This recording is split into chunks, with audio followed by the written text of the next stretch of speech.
যেভাবে নিজেদের পুনর্গঠন ও জাতীয় ঐক্য বজায় রাখছে হিজবুল্লাহ। হিজবুল্লাহ বর্তমানে দুটি ফ্রন্টে লড়াই করছে। একদিকে ইসরায়েলি সেনাবাহিনীর বিরুদ্ধে প্রতিরোধ গড়ে তুলছে, অন্যদিকে লেবাননের অভ্যন্তরীণ রাজনৈতিক ও সামাজিক চাপ মোকাবেলা করছে। ইসরায়েলের বিরুদ্ধে যুদ্ধ।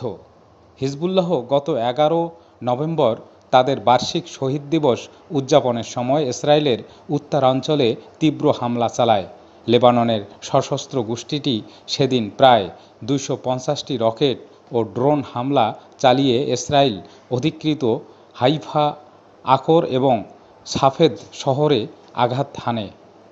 হিজবুল্লাহর এই আক্রমণ ইসরায়েলের 1 অক্টোবর থেকে চলমান স্থল অভিযান ও দক্ষিণ লেবাননে হামলার প্রতিক্রিয়া হিসেবে দেখা হচ্ছে।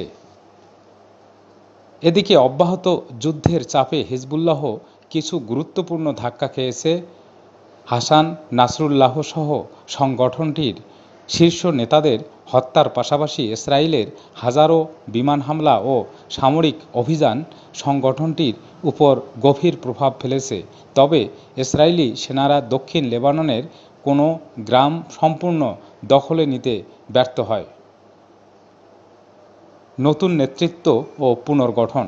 সেপ্টেম্বরে হিজবুল্লাহর সাবেক মহাসচিব হাসান নাসরুল্লাহ নিহতের পর নতুন নেতা নাঈম কাসেমের অধীনে সংগঠনটি দ্রুত পুনর্গঠন প্রক্রিয়া শুরু করেছে।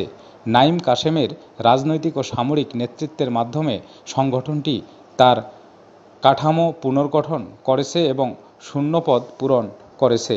সম্প্রতি হিজবুল্লাহ ফাতেহ 110 ক্ষেপণাস্ত্র ব্যবহার শুরু করেছে, যার পরিসর 300 কিলোমিটার এবং এটি 500 কেজির বিস্ফোরক বহনে সক্ষম। অভ্যন্তরীণ চ্যালেঞ্জ। লড়াইয়ের পাশাপাশি হিজবুল্লাহকে 10 লাখেরও বেশি বাস্তুচ্যুত জনগণের যত্ন নিতে হচ্ছে, যাদের মধ্যে অধিকাংশই দক্ষিণ লেবানন থেকে বিতাড়িত হয়েছে। এই বিশাল সংখ্যক মানুষকে খাদ্য, ঔষধ এবং অন্যান্য প্রয়োজনীয় জিনিস সরবরাহ করার প্রচেষ্টা ইসরায়েলি হামলার কারণে ব্যাহত হয়েছে। যদিও সাম্প্রতিক পুনর্গঠনের মাধ্যমে পরিস্থিতি কিছুটা উন্নত হয়েছে, তবে হিজবুল্লাহর বিরুদ্ধে লেবাননের কিছু রাজনৈতিক দলের সমালোচনা বাড়ছে। বিশেষত খ্রিস্টান সম্প্রদায়ের মধ্যে অনেকে যুদ্ধের জন্য হিজবুল্লাহকেই দায়ী করেছে। পশ্চিমা দেশগুলো, বিশেষত যুক্তরাষ্ট্র ও জার্মানি, এক্ষেত্রে জোরালো ভূমিকা পালন করছে। হিজবুল্লাহর বিরুদ্ধে ওই রাজনৈতিক প্রতিপক্ষের চাপ বাড়ানোর জন্য উৎসাহিত করছে তারা। লেবাননের ভঙ্গুর ভারসাম্য। লেবাননের প্রেসিডেন্টের পদটি 2022 সালের অক্টোবর থেকে শূন্য রয়েছে। হিজবুল্লাহ ও তাদের শিয়া মিত্রদের ছাড়া প্রেসিডেন্ট নির্বাচন যে কোনো প্রচেষ্টা বাস্তবে অকার্যকর বলে বিশ্লেষকরা মনে করছেন।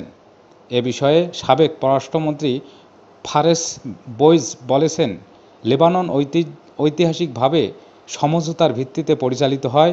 যদি এটি সম্প্রদায় তার স্বাভাবিক ভারসাম্যের বাইরে ক্ষমতা দাবি করে, তবে তা জাতীয় অস্থিতিশীলতা সৃষ্টি করে।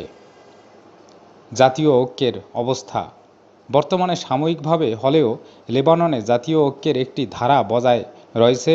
বাস্তুচ্যুত জনসংখ্যার প্রতি বিভিন্ন সম্প্রদায়ের ইতিবাচক মনোভাব জাতীয় সংহতির প্রতিফলন বহন করে। তবে যুদ্ধ দীর্ঘায়িত হলে এই ঐক্য টিকিয়ে রাখা কঠিন হয়ে পড়তে পারে।